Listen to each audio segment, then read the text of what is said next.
Bueno, ahora vamos a seguir grabando la parte que nos corresponde a la aceleración y desaceleración de los accionamientos.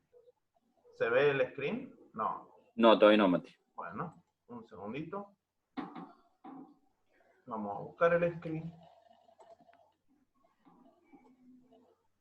Y ahora lo tenemos. Creo, ¿no? Bueno. Ahora sí. Aceleración y desaceleración de accionamientos. Bueno, los consejos generales de regímenes transitorios en sistemas de regulación. Sabemos que es un régimen transitorio.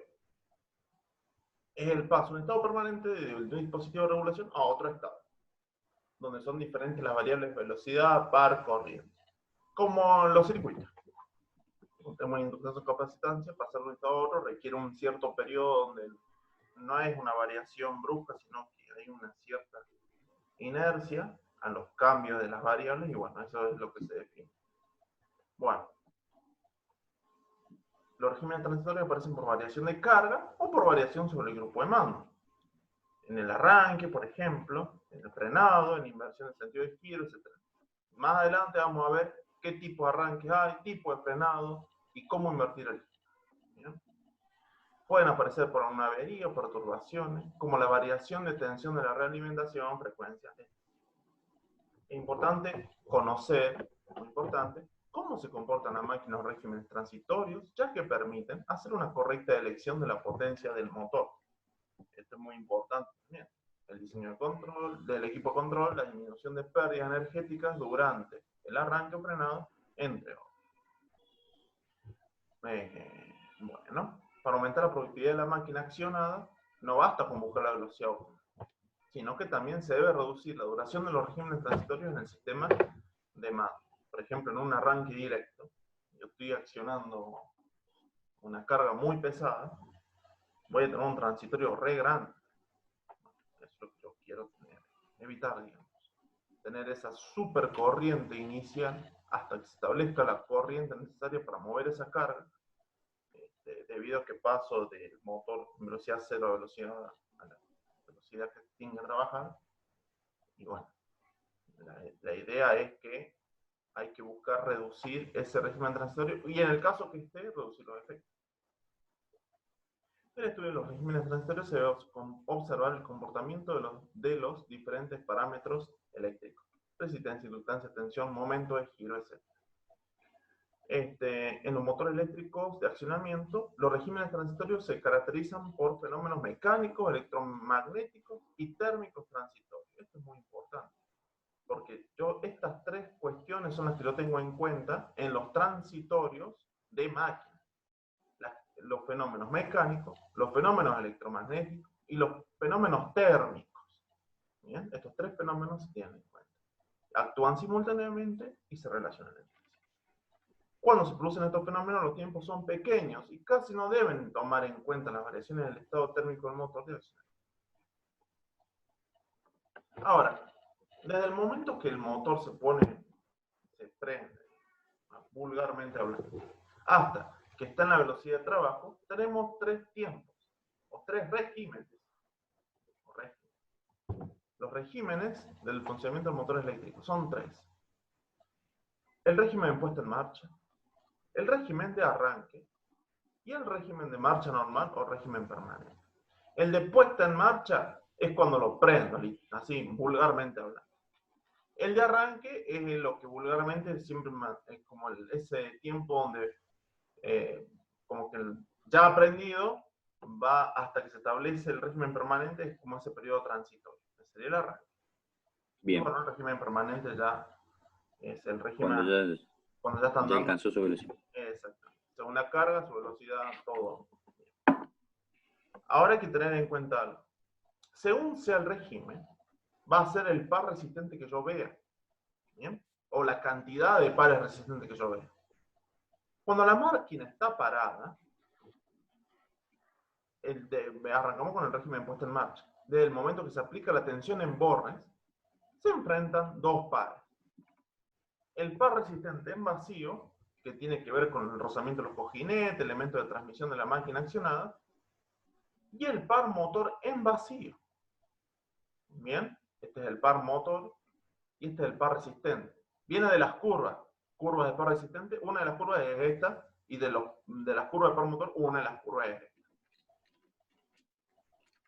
La intersección de ambas me va a dar, digamos, en un punto la igualdad de los dos pares. Entonces yo tengo el par resistente en vacío y el par motor en vacío. Este es el par motor.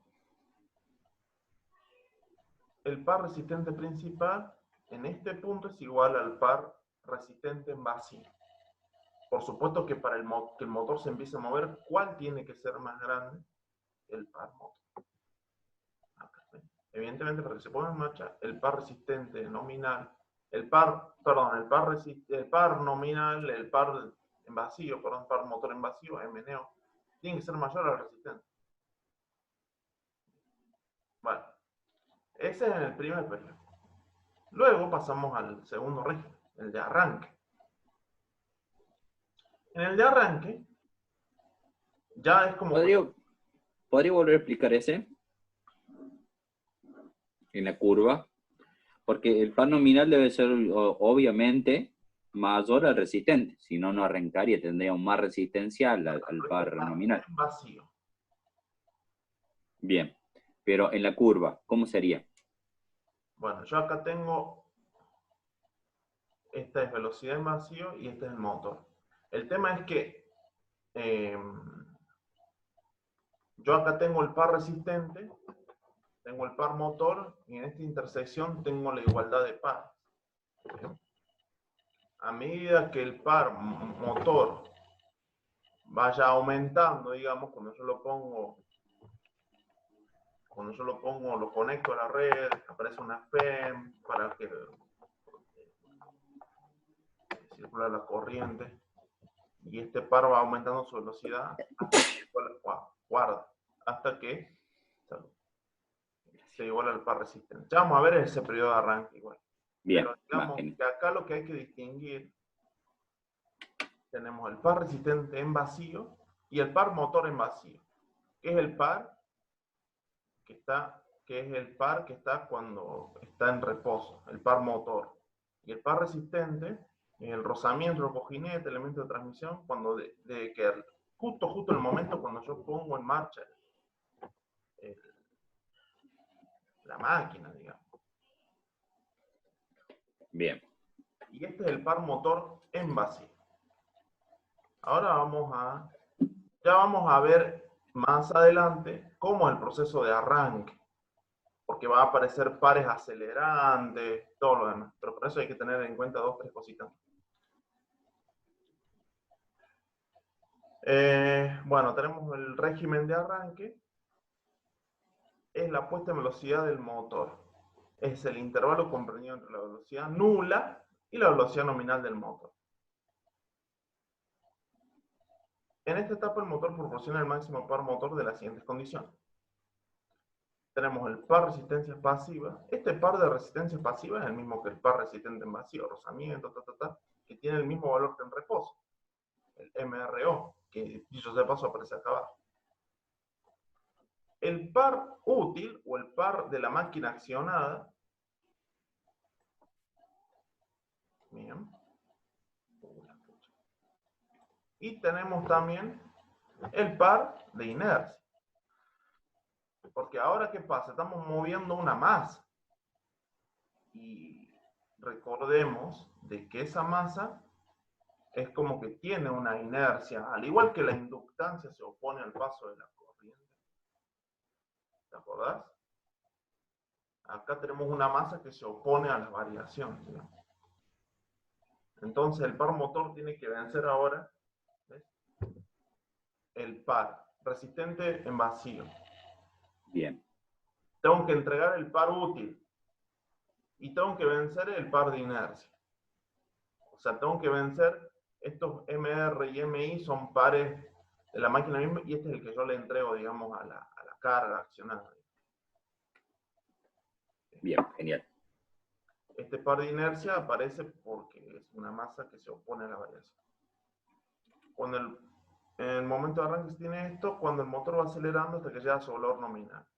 Cuando llega al valor nominal, ¿cuándo llega al valor nominal? Bueno, cuando llega, pasa el transitorio, y en ese momento, ya la máquina no acelera más, ya que llegó a su estado final, digamos, de funcionamiento. Claro. Y entonces la variación de velocidad es cero. Entonces mi par de inercia ya no está más. Acuérdate que el par de inercia, cuando yo lo empiezo a mover, se opone al movimiento. Y cuando se empieza Pero una vez que lo a vencí, opone ya al está. frenado. ¿Cómo, Mati? Que cuando yo pongo a andar la máquina, y estamos en la parte de acá de arranque, Sí. el par de inercia se opone a la aceleración, o se opone, digamos, al movimiento. Y el par, y después cuando yo quiero apagar la máquina, este se opone al frenado. Como una inductancia. Sí. Por eso, cuando yo tengo el régimen estable, tengo el par que siempre está de los rozamientos y todo, y el par útil, que es el que yo le entrego a la carga que necesito. ¿Bien? Sí. Perfecto.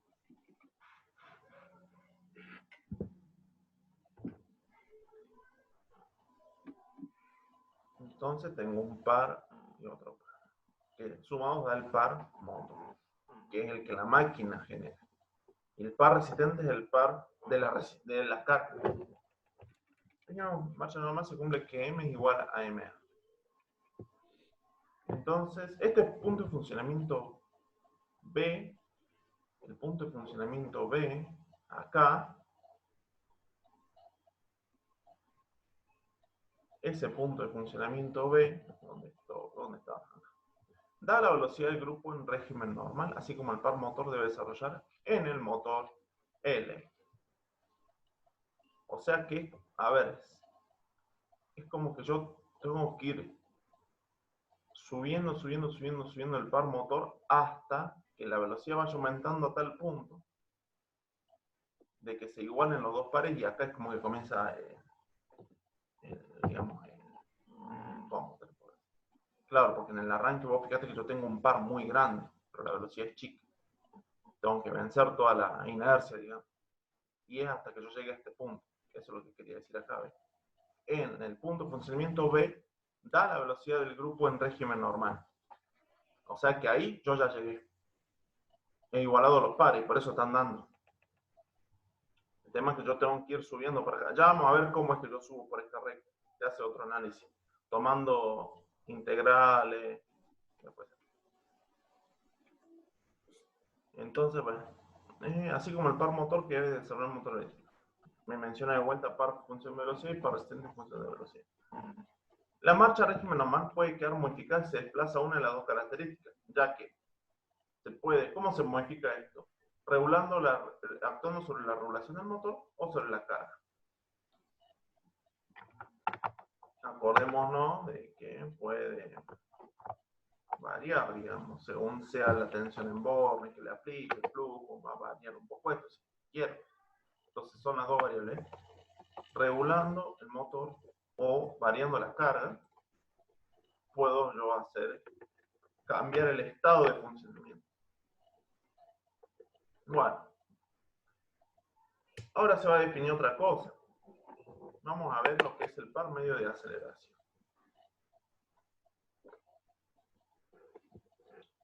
Fíjate, vamos, que tengo yo. Volvemos a la gráfica anterior, donde superpusimos, ahí está, ¿ves? Acá, ya ves, acá te empieza a aparecer lo que te mencionaba. Vamos a superponer las características mecánicas del motor y de la carga. Curva de carga, curva de motor. Donde el par motor es igual al par resistente masivo más al par útil, que sumado en el arranque, o sea, a esto le tengo que sumar en el arranque esta expresión que corresponde a la inercia. MI es el par de inercia y dura hasta que el arranque, desde el arranque hasta el permanente. Durante su aceleración, el motor experimenta un par variable, como se ve en la figura. ¿Ves? A medida que yo voy tomando velocidad, el par motor va subiendo, va va bajando en este caso. El par ¿ves? Yo me voy moviendo en esta curva hasta que llega a una velocidad donde se igualan los pares. ¿Ves? Para omega 1 el par es m resistente 1. Pero si yo tengo el par acá, resistente, tengo que llevarlo hasta acá. Porque si yo tengo un par motor mucho más grande que el par resistente, va a crecer sin fin la velocidad. Entonces, se tienen que igualar para que en algún punto se igualen los pares. El par me implica una aceleración para cualquiera de los dos sentidos. Entonces, para llegar al estado donde la velocidad del motor sea constante, es porque igualen los pares. Bien. Entonces, al ser variable este par, se puede hablar de un par medio que calcularemos a continuación. Se puede expresar como que MI es igual a M más MR. MI es el par de inercia. Es igual a M más MR. MR, digamos que me parece que son los distintos pares que va tomando la curva. Y M, acá, en este punto. O sea, el par motor más el par resistente. ¿Se ve? ¿Verdad? No sé si este es par de inercia, supongo que sí, porque dice M. Sí es. El momento de inercia es J, omega es tanto, la masa es peso sobre gravedad, el radio tanto. Entonces, sí, es par de inercia. Fíjate una cosa. Par de inercia era J derivada de omega. Entonces, donde dice J, pongo mr cuadrado, y bueno, derivada de omega. Respecto al tiempo. Donde dice m pongo g sobre g, donde dice r cuadrado pongo esto, y derivada de omega respecto al tiempo, 2πn sobre 60. Que esto, omega es 2pi sobre 60 por n, entonces yo puedo, en vez de poner derivada de omega, pongo mr cuadrado derivada de n, entonces pongo esta constante delante de 2pi 60, el g sobre g de la masa, el d cuadrado sobre 4 de la r cuadrado, y escribo ahora como variación de velocidad, no variación de omega, respecto al tiempo.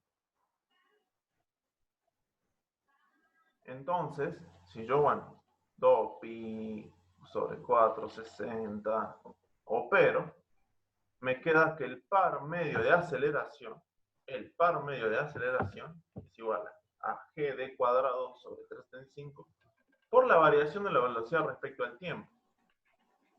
El par medio de aceleración es el par medio del motor en exceso al de la carga que es capaz de acelerar. ¿Bien? Todo esto viene del J, tomando el momento de inercia y tomando la fórmula de par de inercia. ¿Bien? Entonces, ya con un par de inercia, entonces va a ser par M motor más par resistente M. Si el par, mira esto. Si el par motor es mayor al par resistente, ¿te acuerdas que yo te decía que crece indefinidamente? Bueno, acá está. Si el par es mayor al par resistente, la derivada de omega es mayor a 0. Como yo tengo mayor par motor que la carga misma, es como que tienen que buscar otro punto de equilibrio hasta que se unan los pares. Entonces, el dispositivo, ¿qué le pasa? Se acelera. Al revés pasa lo mismo. Si el par motor es menor al par resistente, es porque yo tengo más carga de lo que el motor me está moviendo en ese momento. Tengo una desaceleración. Se está frenando. Está frenando. Y si el par igual al par resistente, derivada de omega es 0.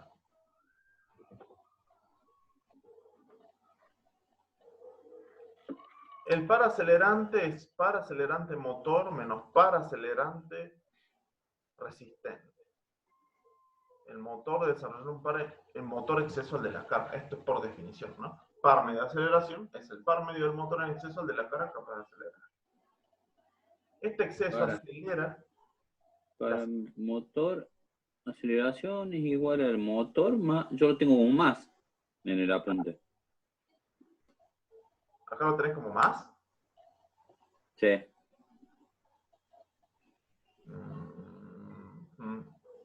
Después te aparece esto. Ah, más o menos.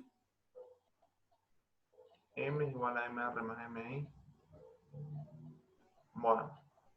Ay, qué Claro, es decir, la magnitud y el signo del par dinámico no, están eso va determinados después. Sí, eso va después. Sí. Están determinados por la suma algebraica del par motor y el resistente en general. Sí, es general el más de arriba. Sí. Sí, acá creo que es más. Está bien, gracias por la observación. Tenemos que MIJ derivada de omega, J es G sobre G de cuadrado 4. Y tenemos G de cuadrado y es igual a 4GJ. Bueno, esto es una operación. El par dinámico se manifiesta solamente en los regímenes transitorios, en lo que varía la velocidad del dispositivo de mando. Cuando el dispositivo se acelera, el par se opone al movimiento y durante el frenado contribuye al movimiento. Acá yo puse, creo que es como la inductancia con un circuito. Okay. La magnitud y el signo del par dinámicos están determinados por la suma algebraica del par motor y el par resistente. Claro. Según sea, digamos, si se está acelerando, si está desacelerando. Por eso el signo. Y si son iguales los dos, es cero el par de inercia. Claro, porque en la igualdad no tengo variación de velocidad, no hay par de inercia. Claro, no se va a estar ni acelerando ni se acelera. Claro. G de cuadrado es momento de impulsión, un factor de inercia. G es el peso, D es el diámetro. Derivada de n respecto al tiempo es el salto. Y G de cuadrado, bueno, salto de velocidad en el tiempo.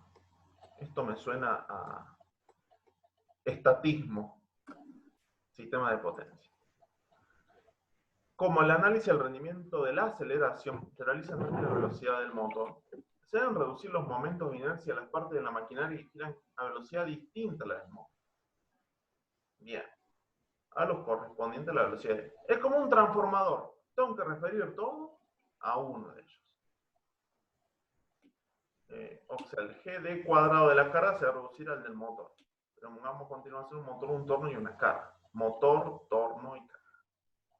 GD cuadrado total va a ser el GD cuadrado del motor más el GD cuadrado del torno más el GD cuadrado de la carga. GD cuadrado, acuérdate que es inercia, factor de inercia. ¿Ves? Sumo los tres G,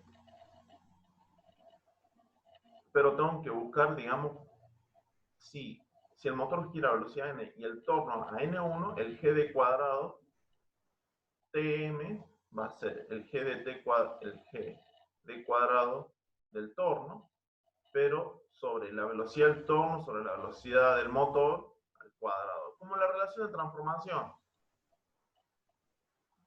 de los transformadores, cuando relacionamos impedancia. Para el caso de carga de desplazamiento lineal, g de cuadrado se obtiene de la siguiente manera. G de cuadrado cm, carga, es igual a g sobre rendimiento, b sobre pi n al cuadrado. Después vamos a hacer un ejercicio con esto. Dicho sea de paso, te tengo que mandar, Mati. ¿Sí? No te da problema. Bueno, donde g es el peso, b es la velocidad, n es la velocidad, b es la velocidad lineal de las máquinas, n es la velocidad del motor, b y n, rendimiento mecánico. Bien. O sea, no, n es el rendimiento, b es velocidad, que corresponde a la n. Ahora, ¿qué pasa durante la aceleración? ¿Cuánto dura? La duración de la aceleración de los regímenes transitorios y sistemas de regulación, tales como el arranque, pasa a una velocidad a otra, influye en la productividad de la máquina. Claro. En general, determinación de estos tiempos está basada en integración de la ecuación del movimiento del dispositivo de mando. Par motor es igual al par resistente más el par de inercia, despejo par de inercia. Par de inercia es J derivada de omega. Y entonces yo sé que el par motor menos el par resistente es el par de inercia, pero reemplazado con J derivada de omega. Y ahora al tiempo lo mando para acá y al m menos mr para acá. Porque yo, ¿qué es lo que quiero buscar acá? ¿Cuál es la duración de la aceleración? Entonces yo obtengo una ecuación de este tipo. Reemplazando y todo, obtengo. ¿Qué pasa? Integro. El tiempo de aceleración es la integral de omega 1, omega 2 de J, mmr, diferencial de omega. Se comieron el diferencial de omega los profesores. Por lo que integro y me queda omega 2 menos omega 1 sobre m menos m. Hay que conocer, para resolver, las variaciones de los pares del motor y de la máquina accionada. El caso más sencillo es que el par motor sea constante, el par resistente sea constante y la J sea constante.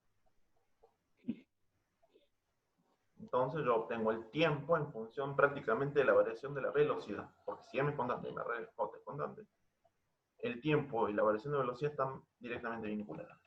Esta última ecuación es la que se utiliza para calcular aproximadamente la duración del periodo de arranque de un motor provisto de resistencia de arranque. Si hay que determinar la duración exacta de un proceso transitorio, el par motor no se puede considerar constante, como sucede en el caso del motor con rotor y cortocircuito. ¿Cuál es el caso del motor en rotor en cortocircuito? En la jaula de ardilla. Debe emplear la ecuación 2.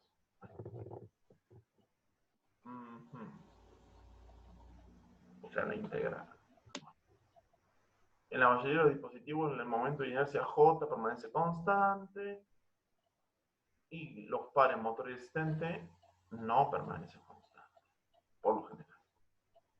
Teóricamente, la resolución integral daría que el tiempo del transitorio sea infinito, ya que este termina cuando m es igual a ma. En los cálculos prácticos se admite que el proceso transitorio se acaba no para la velocidad omega 2, sino para cuando omega ya es el 95% de la velocidad 2. Entonces, va de 0 a 0,95 JMMR. Cuando resulta muy difícil resolver analíticamente la ecuación del movimiento de un sistema de regulación, se recurre a resolverlo por métodos gráficos, de las proporciones, incrementos finitos, método de las áreas. Bueno, estamos. Vamos a seguir. La estabilidad del funcionamiento de un motor eléctrico. ¿Cuándo se dice? Se dice que un motor funciona en régimen estable cuando cualquier variación que fija su régimen provoca una reacción correctora para restablecer su régimen inicial. Esto es como los sistemas de lazo cerrado, ¿te acordás? Que es como que actúan corrigiendo, ¿no? Similar. De la forma 22, el régimen de marcha normal se da cuando, bueno, se igualan los pares, par motor y par resistente. Si el par motor menos el par resistente es mayor a 0, se va a desacelerar. Se va a desacelerar. Yo tengo una duda. ¿No sería al revés? Sí, me parece igual. Si el motor es mayor al resistente, va a ser así. Si el par motor es mayor al par resistente, acelera. Se va a acelerar. Bueno. Y en el caso que sea resistente, se va a desacelerar. Para mí está al revés. Yo también pensé, por eso dejé esa anotación ahí. Sí, está al revés. Pongan en los comentarios qué les parece. Vale. Bueno, esto es, entonces, el régimen estable es cuando cualquier variación del régimen provoca una reacción correcta. El grado, tenemos ahora dos conceptos más, grado de estabilidad y coeficiente de estabilidad. El grado de estabilidad es derivada de m respecto a omega, la variación del par motor respecto a la variación de velocidad. Es el grado de estabilidad. O sea, cuando varía la velocidad, vamos a ver cuánto es que varía el par motor.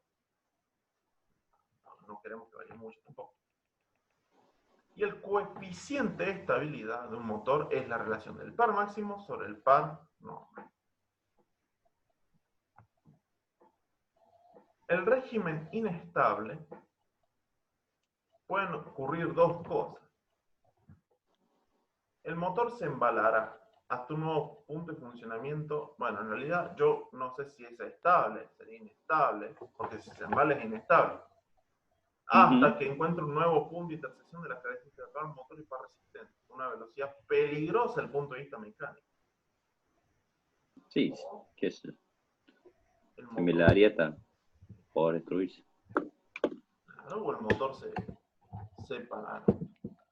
Es lo que pasaba con algunos tipos de sobretensiones que podían ocurrir cuando se aceleraban las máquinas. ¿Sí? Pero eso también queda para sistemas de potencia.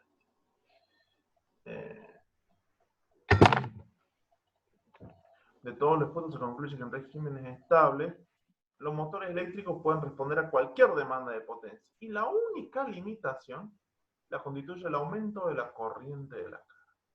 Ya que si eso ocurre, hay calentamiento de los conductores por efecto Joule hasta límites peligrosos. Entonces, ponémonos de estos regímenes estables, grado de estabilidad y coeficiente de estabilidad. Bueno, y ahora acá tenemos una curva, bueno, más que una curva, una recta, de la característica mecánica común de un motor eléctrico en la máquina acciona. El funcionamiento de un motor eléctrico y su máquina accionada corresponde al equilibrio del par resistente de la máquina y el par motor por una velocidad determinada. O sea, es la intersección del par resistente y el par motor, porque es ahí donde el motor funciona a velocidad constante. Bien. Si varía el par resistente aplicado al eje del motor, hace variar automáticamente la velocidad y el par corresponde. Bien. Fíjate esta curva. De forma que el motor puede seguir funcionando de forma estable a otra velocidad y con un nuevo par. Si yo tengo un motor, este creo que es un motor Zoom, sí, es un motor Zoom, está trabajando en vacío, donde prácticamente tiene las resistencias pasivas. Si yo le empiezo a aplicar MR, carga, par de carga, resistente 1, entonces ese motor, a costa de aumentar su par motor hasta que llegue a un nuevo punto de funcionamiento donde omega sea constante, tiene que disminuir la velocidad, aumentando su par. Bien. Por supuesto que acá ya empieza a tomar corriente todo, ¿no? Para poder vencer, para que aparezca el par motor más grande y todo. Y así a medida que aumento el par resistente, voy aumentando el par motor, la velocidad disminuye. Perfecto. Ahora, en los motores eléctricos, para establecer equilibrio en par resistente par motor, se deben intervenir reguladores especiales que accionan sobre las fuentes de energía. Bueno, y acá está el ejemplo. La máquina funciona en el punto P1 a MR1 a una velocidad omega 1.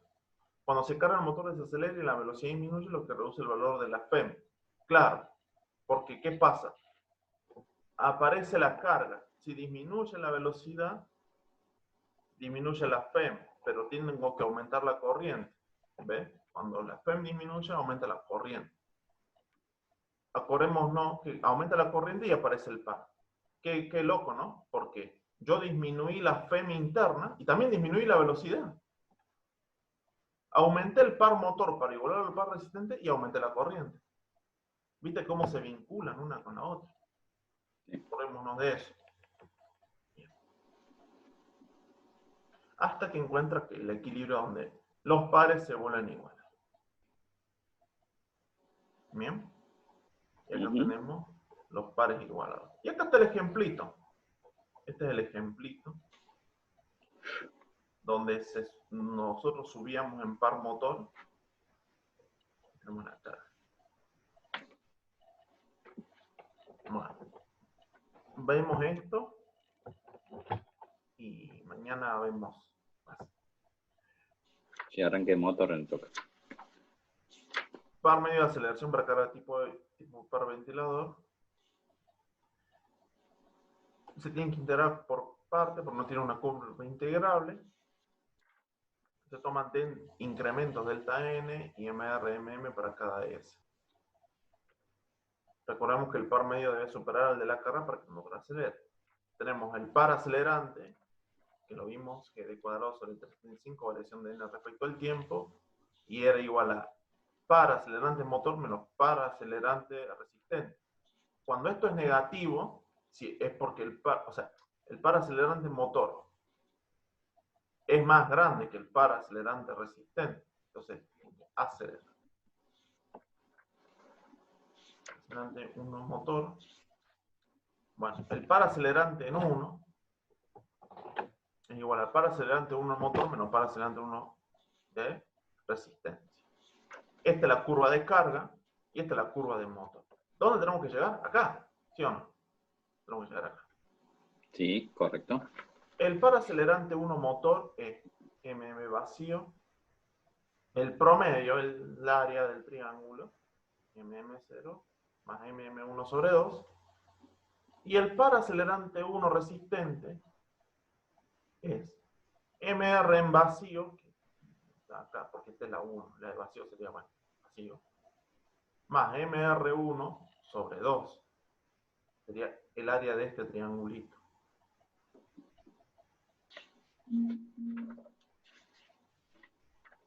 No, claro, sí, el área, digamos así.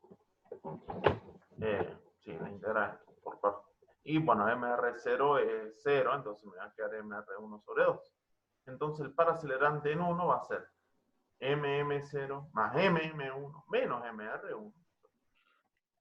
La variación de velocidad es n1 menos n0. Y la variación del tiempo va a ser despejo. ¿Te acuerdas que habíamos despejado variación del tiempo? Que en realidad es despejar tiempo. Que cae la derivada de n respecto al tiempo o no. Derivada del tiempo de despejo y pongo la m acá. Para acelerante 1. Bueno, pero esto es cuando yo voy de acá a acá. Cuando voy de acá a acá, yo hice de acá a acá. Ahora voy de la 1 a la 2. Me tengo que ir de la velocidad 1 a la velocidad 2. Entonces voy a tener que el par motor 2 va a ser mm1 más mm2 sobre 2. Y el par resistente va a ser mr1 más mr2 sobre 2. A ver si lo dije bien. Par resistente motor 2, mm1 más mm2 sobre 2. MA2R resistente, MR1 más MR2 sobre 2. La resta es igual al par acelerante 2. Los motores se suman, los resistentes se restan. Sobre 2. Tengo la variación de velocidad delta n. Este es el delta n. Y el delta t es el tiempo en el cual esa delta n ocurre para también esa variación de... Y en el punto 3 finalmente, ahora yo me muevo de acá a acá. Eso incluye hacerlo de acá a acá y de acá a acá. Y ahora llego al punto este que me interesa a mí. Fíjate que va a ser mm2 más mm3 sobre 2, el MAM3, y el MAR3 va a ser MR2 más MR3, que lo toma como MM3. Ah, no, MR3 también sobre 2. MA3 es la resta, el delta n y el delta tiempo. Finalmente se suman todos los tiempos calculados y se determinan. ¿Ves? Todos los tiempos, la suma de los tiempos que se sacan por fórmula. O sea, yo saco los pares de cada intervalo, veo qué velocidad, qué salto use y de ahí despejo el tiempo. Entonces, se calculan los tiempos, se determinan los tiempos calculados y determinamos el tiempo necesario del arranque, que como sabemos es acá. O sea, el tiempo que yo demoro que el par motor vaya hasta acá, igual al par resistente, es cuando se intersecta acá. Y bueno, y la variación de velocidad es sumar todos los incrementos de velocidad que yo tengo a la izquierda. Entonces yo de esta manera obtengo, digamos, una integración más ancha, digamos, para llegar a este punto, donde los pares se igualan y donde el motor ahora funciona el motor funciona, digamos, a velocidad a la que está establecido. Acá ya hemos visto también, ¿no? Depende de la carga que yo tenga, va a ser la velocidad. Este es el caso de una hacienda transportadora. Bueno, hasta acá, todo lo que refiere a motores, pares, características en sí mismas de cada uno de ellos. Empezaríamos con arranque, pero arranque va a quedar para la próxima clase, me parece. Así no cortamos los temitas. Y de paso, vamos haciendo el análisis del arranque de los motores después y ahí vamos a avanzar. Por hoy, arranque es larguito. Y arranque es muy largo. Muy largo, 260, porque no. Si no lo hacemos en una... No, mañana. Sí, no cabe en una, sí. Vamos a ver si lo vamos leyendo a conciencia, lo vamos entendiendo. Dale. Lo ponen como un podcast. Los chicos que van a tener este video color se lo pueden poner con auricular y se van a dormir y se ponen a escuchar los motores. Entonces. ¿Cómo va arrancando? ¿Cómo se va frenando? ¿Qué tipo de motor son? Van a escuchar todas las equipaciones que digo. Así que bueno.